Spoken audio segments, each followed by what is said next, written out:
حاملہ جانور کی قربانی کا کیا حکم فقہا نے نقل کیا ہے؟ چنانچہ جس جانور کے پیٹ میں بچہ ہے اس کی قربانی صحیح ہے، البتہ جان بوجھ کر ولادت کے قریب جانور کو ذبح کرنا فقہا نے اس کو مکروہ قرار دیا ہے، ایسا نہیں کرنا چاہیے۔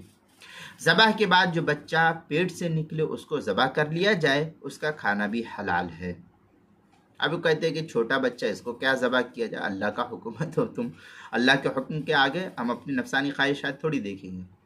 اگر وہ مردہ نکلے تو اس کا کھانا پھر درست نہیں ہے، اور اگر ذبح سے پہلے مر گیا تو اس کا گوشت کھانا حرام ہو جائے گا، پھر اس کو نہیں کھا سکتے ہیں جو بچہ ہے اس کو۔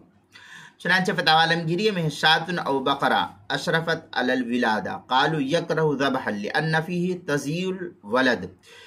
جو کراہت کی وجہ فقہا لکھتے ہیں وہ بچے کا ضائع ہونا ہے جانور کے، اس لیے منع کیا گیا، ایسے حاملہ جانور کو قربانی نہیں کرنی چاہیے، لیکن اگر کوئی کرتا ہے تو جائز ہے۔ فتاوی عالمگیریہ جلد نمبر 5 صفحہ نمبر 278 کتاب الذبائح الباب الاول جو مکتبہ رشیدیہ کا چھپا ہوا نسخہ ہے۔ آگے فتاوی شامی میں ہے ولدت الاضحیہ ولدا قبل الذبح یذبح الولد معها فإن خرج من بطنها حیا، اس طریقے کی عبارت فتاوی شامی جلد نمبر 6 صفحہ نمبر 322 جو HM سعید کراچی کا چھپا ہوا نسخہ ہے۔ فتاوی ہندیہ جلد نمبر 5 صفحہ نمبر 301 الباب السادس کے تحت اس کو نقل کیا گیا ہے۔ دوسری صورت یہ کہ اگر ذبح شدہ ماں کے پیٹ سے نکلے ہوئے بچوں کو ذبح نہیں کیا، مثلا گائے کو ذبح کیا، بکری کو ذبح کیا، اونٹنی کو ذبح کیا یا بھینس کو ذبح کیا، اب اس کے پیٹ میں سے بچہ نکلا، زندہ بچہ ہے، اب اس بچے کو ذبح نہیں کیا، اس کو پال لیا گیا، کہا کہ کون اس کو ذبح کرے گا، اس کو دودھ پلا کر کے پال لیا گیا، ذبح نہیں کیا ہے، یہاں تک کہ قربانی کے دن گزر گئے، تو اس زندہ بچے کو صدقہ کر دیا جائے، اس زندہ بچے کو صدقہ کر دیا جائے۔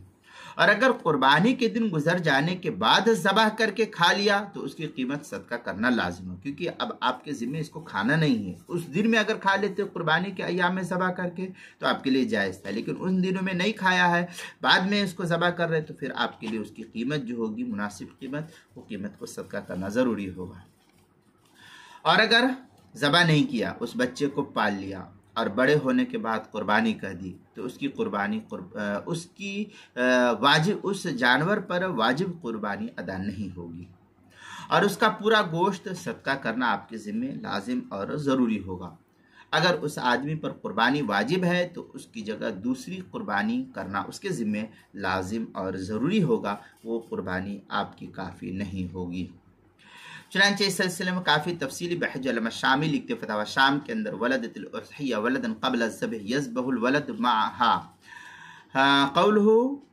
قبل الذبح فإن خرج من بطنها حیا فالعامة انه يفعل، اس طریقے کی عبارت فتاوی شامی جلد نمبر 6 صفحہ نمبر 322 جو HM سعید کراچی کا چھپا ہوا نسخہ اس کے اندر، فتاوی ہندیہ جلد نمبر 5 صفحہ نمبر 302 الباب السادس کے تحت اس کو نقل کیا ہے۔ اسی طریقے سے قربانی کے مسائل کا انسائکلوپیڈیا اس کے حروف تہجی عنوان ہے حاملہ جانور، صفحہ نمبر 65 اور صفحہ نمبر 66 پر اس کو نقل کیا گیا ہے، وہاں دیکھ سکتے ہیں۔